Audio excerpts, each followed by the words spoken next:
My husband suddenly passed away from sudden cardiac death. When I rushed back from a distant place, he had already been cremated, holding the urn of ashes. Just as I was overwhelmed with grief, my mother-in-law and sister-in-law suddenly came to the door and ordered me to get out of this house. It turned out that my husband had made a will during his lifetime, designating his mother as the sole legal heir to his property. The huge debts that my husband incurred while running his company had to be repaid by me.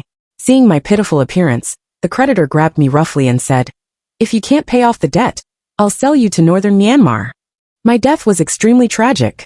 As my soul wandered in the mortal world, I discovered that my husband was actually feigning death. At this moment, he was embracing his first love, and together with his dear mother and sister, the family was sunbathing in a seaside villa, leading a carefree and happy life. When I opened my eyes again, I returned to the day when he faked his death. Since he was so eager to die, I would fulfill his wish. When Su Wen suddenly passed away from sudden cardiac death in the company, I suddenly appeared. Seeing me arrive, my sister-in-law Su Mei quickly stood up and said, "Sister-in-law, weren't you on a business trip today? How could?" I ignored Su Mei. Instead, I went directly to the side of Su Wen's body, knelt on the ground, and while pounding his body, I cried out heart-wrenchingly, "Husband! Husband, what's wrong with you? Husband, you can't leave me behind. If you die like this now, how can I live all alone?" Not satisfied with just pounding his body, I simply started slapping his face, making a loud slapping sound, one on the left and one on the right. Seeing that his cheeks were already reddened by my slaps, yet he still lay motionless on the ground, Su Mei, who was beside me, quickly came over to support me. "Sister-in-law, don't be too sad. The dead cannot be brought back to life. You'd better go back and rest first. The hearse from the funeral parlor will be here soon. Let me handle the rest of the matters." I raised my eyes and stared at her, knowing exactly what she was scheming. In the previous life, in my absence, Su Mei told me that her brother had already been cremated. When I was in deep sorrow, she took Su Wen's death certificate and retrieved Su Wen's will from the lawyer. The will stated that if Su Wen passed away, then all the shares of the company and all the properties under Su Wen's name would be inherited solely by his mother. However, the high loans that I took out to support the operation of Su Wen's company were not mentioned at all in the will.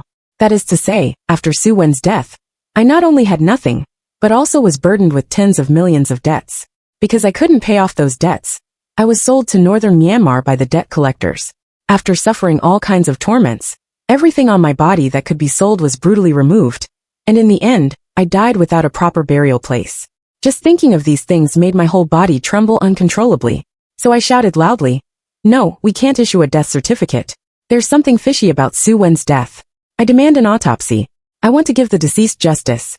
Su Mei's husband works in the hospital, so I know very well that it's not difficult for Su Mei and her husband to issue a death certificate. I know even more clearly that as long as there is a death certificate, Su Mei can use it to obtain the will of the legal heir with legal basis from the lawyer.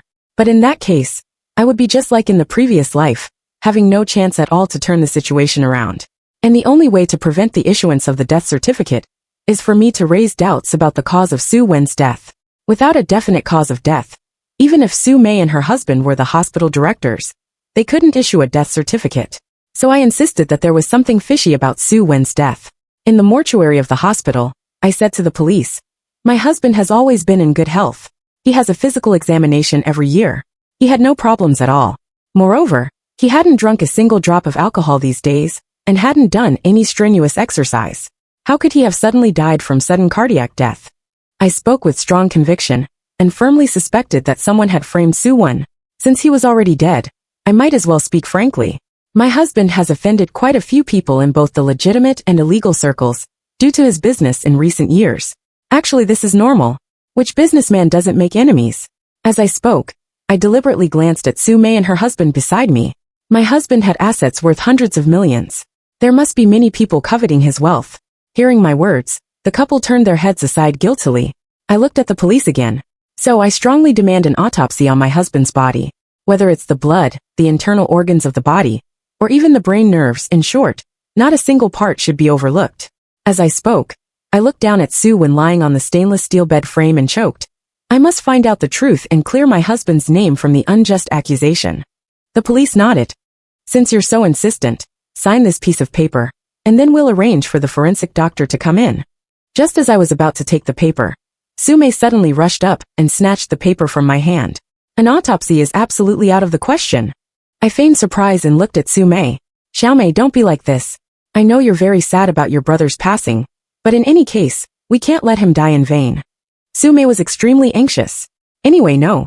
I can't watch my brother die and his body be desecrated like this. Her husband also chimed in beside her. Officer, this is just an ordinary case of myocardial infarction. Why an autopsy? From the perspective of a professional doctor like me, there's absolutely no need for it.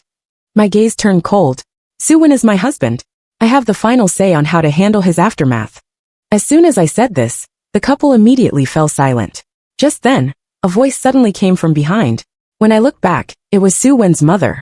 Who dares? Let me see who has the audacity to slice open my son's abdomen. In an instant my mother-in-law dashed in with brisk strides. The moment her eyes fell upon me, she stormed forward, consumed by fury, and landed 2 resounding slaps across my face. Zhao Qingqing, you wretched bringer of misfortune. Not only did you claim my son's life, but you also intend to desecrate his body. You are truly malevolent.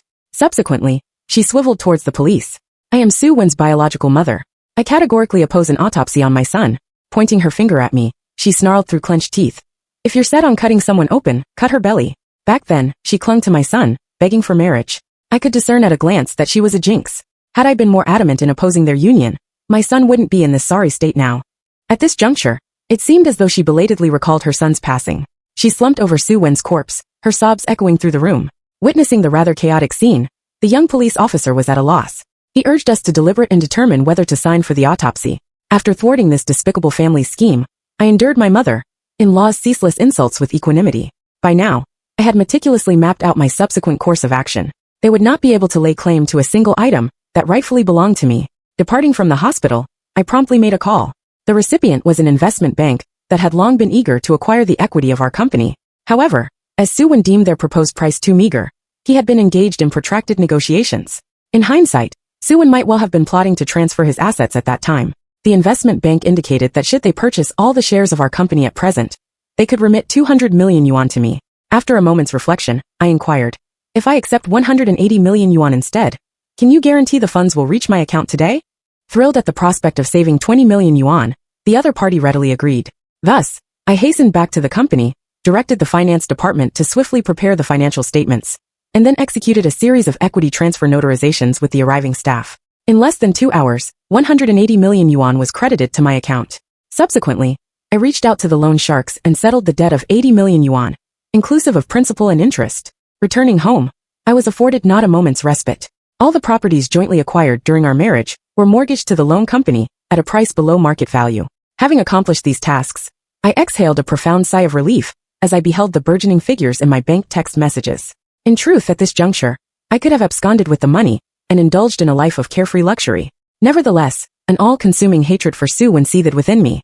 Recalling the previous life, the suffering he had inflicted and his heartless betrayal, I yearned to exact a brutal revenge. I was determined to make him pay doubly for all the anguish I had endured. That evening my mother-in-law paid me another visit. This time, however, she was divested of her former arrogance and bravado. She implored me piteously, Qingqing, for the sake of your years of matrimony to Su Wen, spare his body from desecration. He succumbed to a heart attack. My son-in-law, a seasoned doctor, is certain of this. Alas, it's his destiny. There's no need to subject his remains to further torment. Gazing at her pathetic visage, I was acutely aware of her ulterior motives.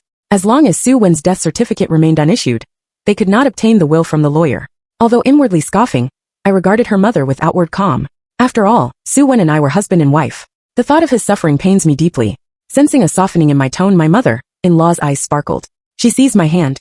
I always knew you were an exemplary daughter-in-law. Su Wen courted numerous women, yet none met my approval. Only you were to my liking. I've always recognized your sensibility.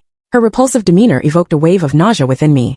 I vividly recalled that initially, this old woman had vehemently opposed Su Wen's marriage to me. Her ideal daughter-in-law was none other than Su Wen's first love, Lu Ruyan. Lu Ruyan, whom my mother-in-law had watched grow from childhood, was the paragon of a daughter-in-law in her eyes. However, due to Lu Ruyan's disdain for Su Wen's poverty, she had resolutely severed their relationship.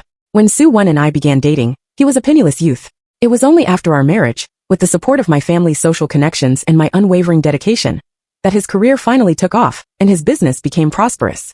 Upon learning of Su Wen's newfound wealth, Lu Ruyan could no longer contain her longing.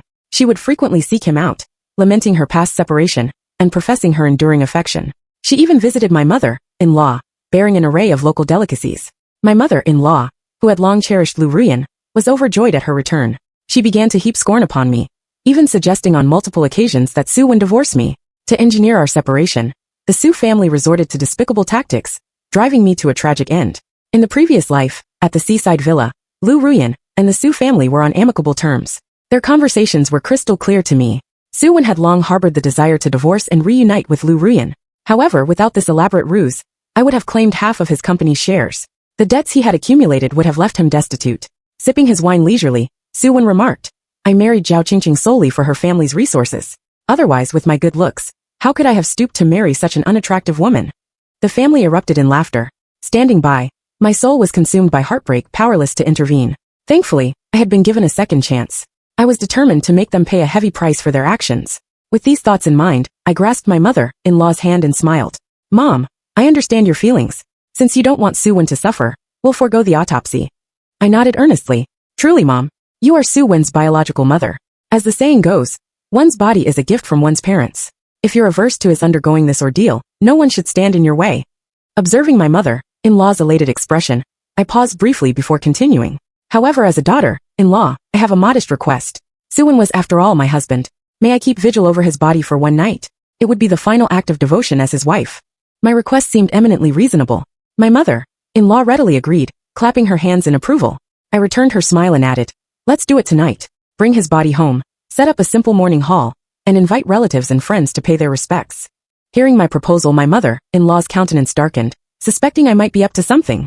I quickly interjected, "Xiaomei can go ahead and obtain the death certificate. Then, everything else can proceed smoothly for you." My words carried a veiled meaning, but my mother-in-law failed to grasp it. The mere mention of the death certificate brightened her eyes, and she let down her guard. "Very well. I'll call Xiaomei immediately." My mother-in-law beamed, as if the substantial inheritance were already within her grasp. That night, Su Wen's body was placed at the center of the mourning hall. His complexion was ashen, likely due to a coating of white powder, giving him the appearance of a genuine corpse. Having finally consented to abandon the autopsy application, Su Mei promptly set off to obtain the death certificate that very night. I knew that early the next morning, she would retrieve the legal will from the lawyer and, as in the previous life, spirit Su Wen away, substituting a fake urn to deceive everyone. Thus, tonight presented my best opportunity to deal with Su Wen. With the mourning hall in the house, a throng of relatives and friends had gathered. My mother-in-law was occupied with greeting and seeing off guests. Feigning deep sorrow, I remained steadfast by Su Wen's side, never straying. Many came to console me, and I wept copiously. "Leave me be. Go check on my mother-in-law. She's elderly, and must be far more grief-stricken than I. Please take good care of her and escort her home to rest." At the urging of the crowd, my mother-in-law agreed to leave. Before departing, she cast a worried glance in my direction. I forced a smile for her. "Mom, rest assured, I will take excellent care of Su Wen, and ensure he comes to no harm." She surveyed the surrounding relatives, all of Su Wen's uncles, cousins, and the like. Presumably, she judged me unlikely to cause trouble. After issuing a few brief instructions, she allowed herself to be led away by the women. The relatives who remained to keep me company were engaged in conversation, lamenting the fickleness of life. Evidently, they were oblivious to Su Wen and his mother's scheme. I then set my plan in motion. The moment my mother-in-law departed, I slumped over Su Wen's body wailing. As I cried, I surreptitiously withdrew a handkerchief saturated with anesthetic from my pocket, and pressed it firmly over Su Wen's nose and mouth. When he struggled, I exerted all my strength to hold him down and whispered in his ear, "Su Wen, as husband and wife, I will send you on your way. Since you're so eager to die, I'll grant your wish." The anesthetic took effect swiftly. In a mere minute or two, Su Wen ceased to struggle. I exhaled a long breath. After a moment's pause, I resumed my performance. Sobbing uncontrollably, I led everyone to believe that my grief at losing my husband had rendered me inconsolable. They rushed to comfort me. Suddenly, I halted my weeping and turned to face them. I just had a dream about Su Wen. Exhausted, I dozed off leaning against him. In my dream, he pleaded with me, saying he was afraid and didn't want to be cremated. He begged me not to let that happen. With a sob, I grasped the hand of an elderly uncle beside me. "Uncle, please help me. This is Su Wen's final wish." The uncle cast a glance at Su Wen in the mourning hall, a look of hesitation on his face. Nowadays, cremation is mandatory. Burial has long been abolished. This is a difficult matter. I promptly dropped to my knees and began kowtowing. "Uncle, don't worry. Whatever the consequences, whether it's a fine or imprisonment, I, your niece-in-law, will bear full responsibility." I choked back a sob. "Su Wen is gone. I merely wished to fulfill his last wish. He's your nephew. You wouldn't want him to rest in peace, would you? Rest assured, if you assist in fulfilling this wish, I will not forget your kindness." My impassioned plea had the desired effect. The uncle was visibly moved. He wiped his eyes and helped me to my feet. "Since you've spoken so sincerely, I must assist you. Tell me, what do you need us to do? With half the battle won, I hastily dried my tears. Uncle, during the day there are too many eyes and ears. The matter could be exposed easily. There was no time to lose. Since it was night, we should act promptly and bury Suwon without delay. Uncle nodded. Then he looked a bit troubled. Niece-in-law, for a burial, we need a place and also have to prepare a coffin. It's so hasty now. Where can we get those things?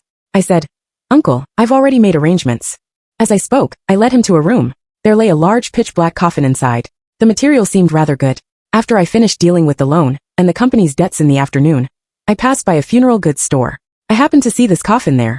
At that time, I specifically lay inside to test it and found that both its size and length were extremely suitable for Suwon. So I bought this coffin. I continued. Uncle, there's an orchard in my hometown that has been left unused. Suwon had been there before and said he liked it very much. It would be extremely fitting to bury him in that orchard. Hearing this, everyone thought my idea was quite good. So, with the help of those relatives, Suwon, who was unconscious due to anesthesia, was carried into the coffin. When it was time to start the funeral procession, Uncle asked if we should inform my mother-in-law and sister-in-law. I quickly waved my hand. The one most affected by my husband's passing is my mother-in-law. If we call her, I'm afraid she won't be able to bear the shock during the burial. What if she faints? Wouldn't it be more troublesome? After a pause I added, today my sister-in-law Xiaomei has been the most hardworking. She has been running around the hospital and getting the death certificate all day. Let her have a good rest. Hearing my words, Uncle nodded. You really think things through, niece-in-law. All right, let's seal the coffin and set off quickly. Don't waste any more time. Under Uncle's lead, several young men started to put on the coffin lid, but I stared at Suwon, who was lying in the coffin. The anesthetic dose just now wasn't large, so Suwon's mind should be clear by now. The reason I didn't use a large amount of anesthetic was that I wanted Suwon to be buried while semi-conscious, so that he could experience the pain and fear I endured in the previous life. At this moment, although Suwon was conscious, his hands and feet still couldn't move due to the effect of the anesthesia. He should have clearly heard what I said, but had no way to do anything. Just as the coffin lid was about to be closed, I saw one of Suwon's hands suddenly lift slightly. Afraid that others would see this, I immediately leaned against the coffin and wailed. Husband, why did you leave so early? How can I live alone without you? Don't worry, I will take good care of this family for you. And take good care of your mother and sister. I won't let them suffer at all. My crying successfully attracted the attention of those closing the coffin. Some people pulled me aside, and the rest quickly closed the coffin lid tightly. Watching the coffin lid being nailed down with thick steel nails one by one, a faint imperceptible smile finally appeared on my lips. In the pitch-black night, the funeral convoy was moving quietly. Soon we arrived at the orchard in my hometown. A few young men stepped forward and quickly dug a huge pit. Just as we were about to bury the coffin, suddenly someone exclaimed, "What's that sound? It seems to be coming from the coffin. What's going on? Could it be a resurrection from the dead?" His words immediately caught the attention of others. Yes, I seem to have heard the sound too. It's a thumping sound, one after another. Could it really be coming from the coffin? Oh, this is too strange. I'm timid. Don't scare me. At this moment, I knew very well that the anesthesia in Suwon's body had almost worn off. Those sounds must be him knocking on the edge of the coffin with all his might, calling for help. Forcing down the panic in my heart, I rolled my eyes and suddenly knocked my forehead against the coffin. As I knocked, I cried out, "Suwon, I was yours in life and will be yours in death. We were husband and wife in life, and we should be together in death. If you want to leave, take me with you. Wait for me. I'm coming to find you." My forehead hit the coffin again and again, and with my miserable crying, the noise from inside the coffin was quickly drowned out. My desperate appearance successfully deceived everyone present. Afraid that I would try to commit suicide again, they stopped me and quickly put the coffin into the big pit. Under the watchful eyes of everyone, the coffin containing Suwon was gradually buried with yellow soil. Watching this black coffin finally being deeply buried underground, I felt extremely satisfied and let out a long sigh of relief. Finally, I had avenged myself for the previous life. When I got home, it was already completely light. I gave each relative who participated in this matter a generous red envelope. After feeling the thickness of the red envelopes, those people beamed with joy. Before leaving, they reminded me to take care and not be too sad. I waved to them. You've all worked hard. Remember to inform me if there's anything in the future. Although Suwon is no longer here, we're still relatives. I will definitely not decline to help if I can. My words won everyone's praise. Even someone said, "Sister Chingching, you're much better than aunt and cousin. They usually look down on us poor relatives and always think we're good for nothing. You're completely different from them." I chuckled twice and watched them leave. After the relatives left, I lay leisurely in the living room, looking at the undismantled morning hall, and let out a comfortable laugh. Then I poured a glass of red wine and raised my glass to Suwon's portrait. "Suwon, I know you're around me now. You're looking at me, right? You must hate me to death now. No, you're already dead. What can I do about it? TSK, truly the wheel of fortune turns. In the previous life, you made my death so tragic. Now you finally taste the suffering I endured. At this point I frowned slightly. No, you haven't fully experienced my pain yet. You'll have to endure the oil pan, the mountain of knives, and the sea of fire down there. These are all your retributions. Savor them slowly. Just as I was speaking, there was a violent knock on the door. When I opened the door as expected, it was my dear mother-in-law and her daughter. At this moment, the two were looking at me viciously. I saw my sister-in-law quickly step forward, grab my collar, and shout at me angrily. You despicable woman! Did you transfer all the company's shares? I didn't answer her directly. I pushed her away and took a step back with a smile. Transferring shares is a company secret. How did you know about it, Xiaomei? How did I know? Sumei was furious at this moment. Look at this. This is brother's will. It says that after his death, all the company's shares will be handed over to my mother for handling. This is legally binding. As she spoke, she threw 2 pieces of paper in my face. I picked them up slowly and took a look. They were exactly Su Wen's death certificate and will. After reading the contents, I covered my mouth and chuckled twice. TSK, what a coincidence. Su Wen's death certificate was issued early this morning. So this will only take effect when the death certificate was issued. But I sold the shares yesterday afternoon. So unfortunately you're one step too late. Looking at the bright smile on my face, my mother-in-law beside me got angry. She quickly walked into the room and shouted loudly towards the morning hall. Su Wen, don't lie there anymore. Your wife has sold all the company's shares. Let's go to court and sue her right now. Sumei also followed her mother in. Brother, get up quickly. Let's sue her. Sue her until she's bankrupt and send her to jail. But just as the two of them shouted to this point, they suddenly froze. Because they found that Su Wen, who had been lying in the morning hall before, had disappeared. The two turned around and saw the increasingly strong smile on my face. They immediately had a bad premonition. So the mother-daughter duo rushed towards me at the same time. Where's my son? What have you done to him? Hand over my brother quickly, or we'll call the police. The more nervous and angry they were, the happier I felt. But at this moment, I pretended to be completely ignorant and calmly explained to them. Last night, I dreamed that Su Wen came to me. He said he didn't want to be cremated. In order to fulfill his wish, Hearing this, my mother-in-law and Su Mei's eyes widened. They grabbed me from both sides. What did you say? What have you done to him? There was a full-fledged smile in my eyes. I buried him. What did you say? Just as the two women were enraged, Uncle and his sons appeared. In fact, Uncle had never left. I knew that this mother-daughter pair would surely come to cause trouble for me later. So after he left, I called him again. I said that although Su Wen had passed away, it would still be good for the family to gather for a meal to maintain some connection. Uncle originally didn't want to come back to see this mother-daughter pair. But out of consideration for my feelings, he decided to meet my mother-in-law and sister-in-law. Unexpectedly, as soon as they returned, they saw my mother-in-law and Sumei bullying me.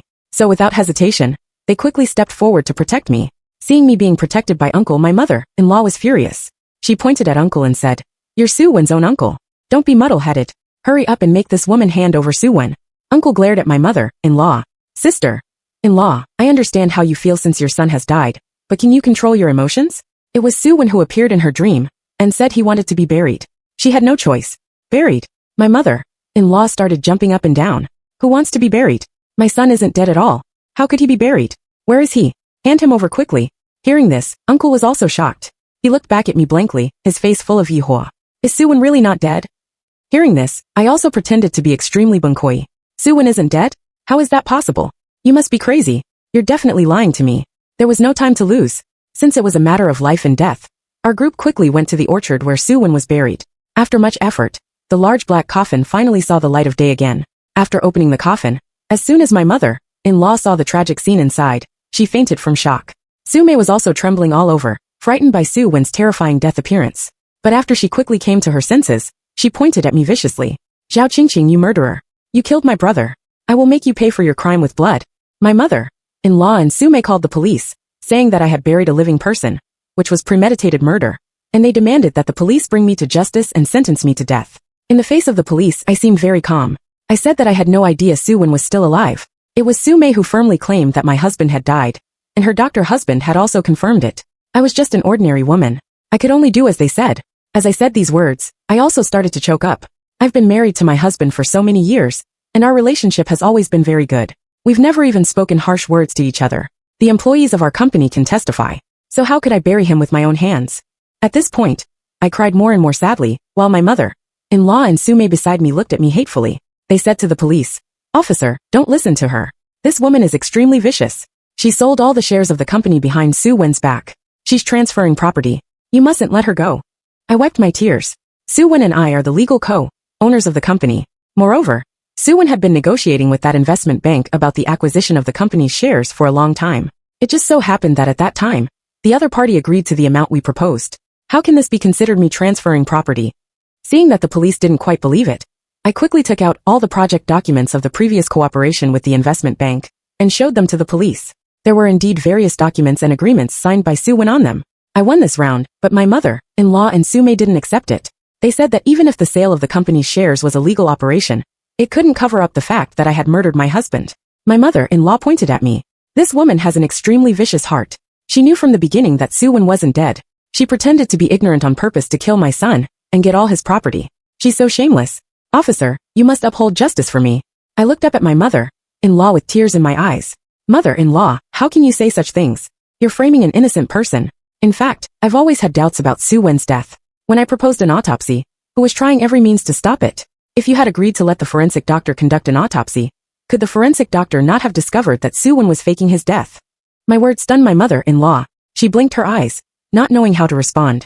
She looked at her daughter Sue Mei, who was sitting beside her, and gave her a meaningful look. Sue Mei understood and also pointed at me. I don't believe it. Since my brother wasn't dead, would he let you bury him without any resistance? He was clearly alive. How could he lie in that coffin by himself? I quickly shook my head. Xiaomei, you really can't slander me. I have witnesses. The police asked me what witnesses.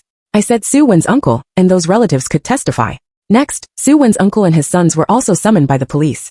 They all firmly stated that when they put Sue Wen into the coffin, he really didn't seem to be alive at all. Uncle said, Sue Wen is my eldest nephew. Even if we had had many conflicts before, I couldn't possibly put a living person into a coffin and bury him. That would be extremely heartless. With Uncle's help, my suspicion was successfully cleared. But I wasn't in a hurry to leave. Instead, I turned around and pointed the finger at my mother-in-law and sister-in-law. I said tearfully, based on the relationship between my husband and me, I don't believe he would fake his death to deceive me.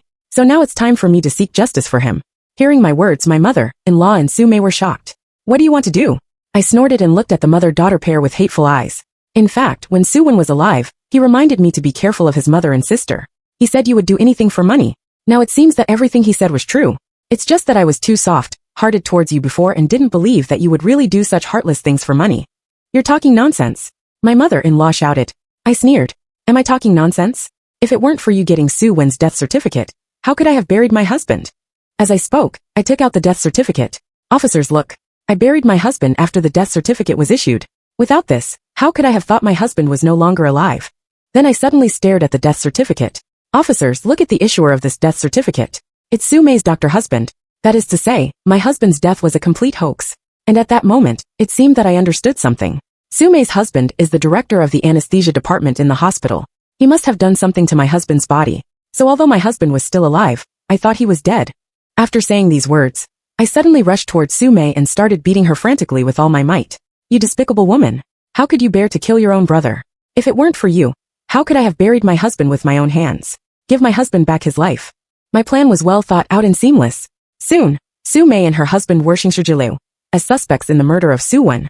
After investigation, it was found that Sue Mei's husband had become addicted to drugs and owed millions of online gambling debts. In order to pay off her husband's debts, Sue Mei had targeted her own brother. Of course, this was just the police's inference. In fact, the truth of the matter was 10 times more disgusting than what they had investigated. But in the face of overwhelming evidence, the death penalty for this couple was inevitable. For my dear mother-in-law, although she was involved in the whole thing, she wasn't the one who actually carried it out. So she wasn't implicated. However, having lost both her son and daughter at the same time, her later life was naturally extremely desolate. And most importantly, I had mortgaged all the houses. She now had no place to live, and could only rent the cheapest house, and often go hungry. Of course, because I had violated the regulations by burying the body, I also received a punishment. I was fined 100,000 yuan. I expressed with deep remorse that I had realized the seriousness of my mistake, and promised never to make such a mistake again. I started living alone. I had so much money in my bank card that I couldn't count it. Just the interest was enough for me to live a very prosperous life. When I was bored, I hired a private detective and asked him to find out about that woman named Lu Ruyan. What was her current situation? A few days later, the private detective reported the investigation results to me. It turned out that when Lu Ruyan hooked up with Sue Wen, she was already married. Her husband was just an ordinary office worker who couldn't earn much money. She originally thought that by getting back together with Sue Wen, she could live a rich life and become a wealthy wife. Unexpectedly, Sue Wen suddenly died, so she could only return to her family and try to live with her husband again. But there's no such thing as a secret that doesn't get out. Her husband found out about her affair. Although her husband didn't have much money, He couldn't tolerate being cuckolded at all. After beating Lu Rian severely, he put her in a sack and sold her to northern Myanmar. In that living hell, Lu Rian suffered the same fate as I did in the previous life. Her final outcome was also to die without a burial place. Hearing this, I sighed silently. Truly, the wheel of justice turns. There really seems to be an invisible eye in the dark, silently watching everything in the world. So one should not be too immoral. The end.